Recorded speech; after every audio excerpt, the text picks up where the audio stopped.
And so we start the next play round, which is the Russian turn. And again, let's reveal a development card. It's neutral action, which does not override the current card, which is economic crisis.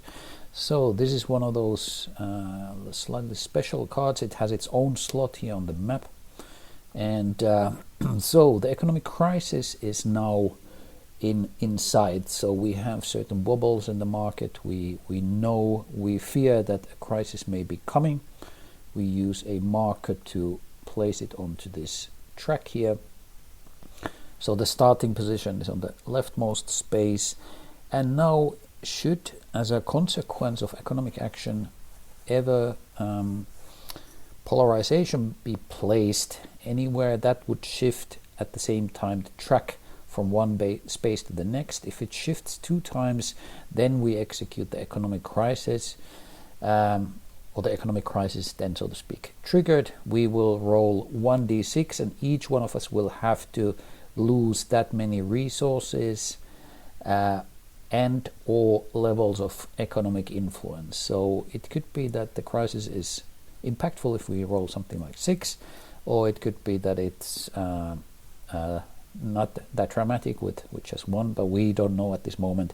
And certainly the EU and the US player would be getting a little bit nervous at the sight of the economic crisis in horizon, given the current level of funds, which is actually -1 debt. But we've got the Russian turn to play first. So Russia, opportunities. Are they able to cash anything in? No, I don't think so. So we move into the card play phase.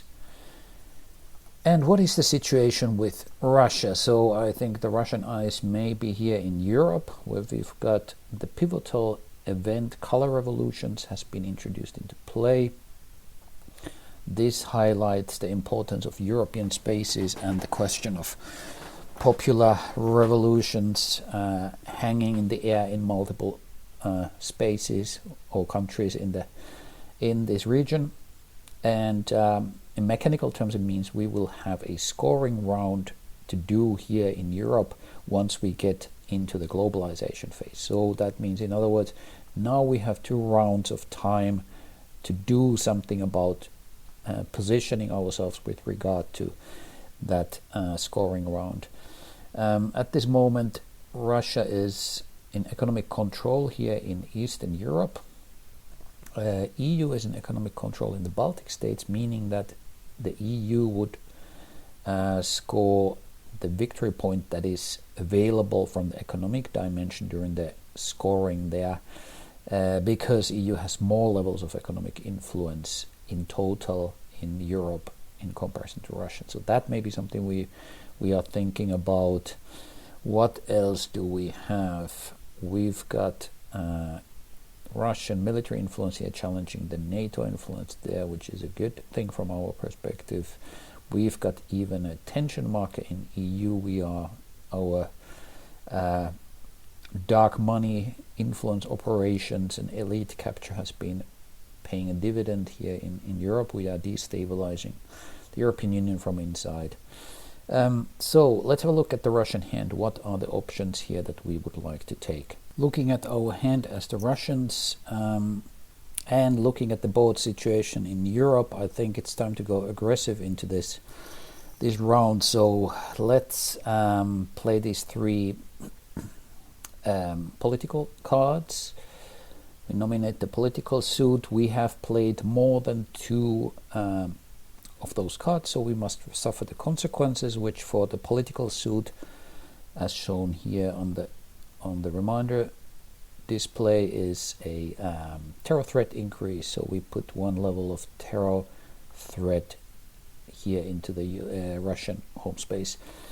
The terror threat check card has already come out, as has the debt check. There is an additional terror threat check card in the deck though, so we can never be quite sure that it doesn't arrive, but yeah, that's the risk we need to play and take. So, and we notice that among the cards that we have played, we've got that 1 imperial nationalism that can give us a momentum effect, an additional command, which is something we definitely would like to make use of, and it fits our plans of going all in Europe.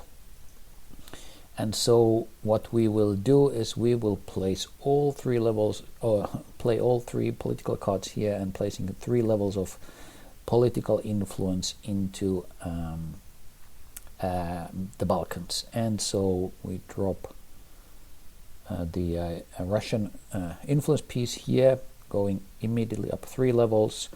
And with the last card we then trigger the momentum effect, because we have taken political control in there as well. That means we are at the moment due to earn 1 victory point from the political dimension when the color revolutions scores in Europe at the end of the first 4 rounds of play. And so that was our move. We remember to check, is anybody able to react? EU, as this economic focus card here shows, is reacting to economic and cultural actions. We took a political one, so no reaction there. We ourselves don't have an ability to react to political events there, so that's all good. And we had earned the right to play a second command, so let's discard those cards.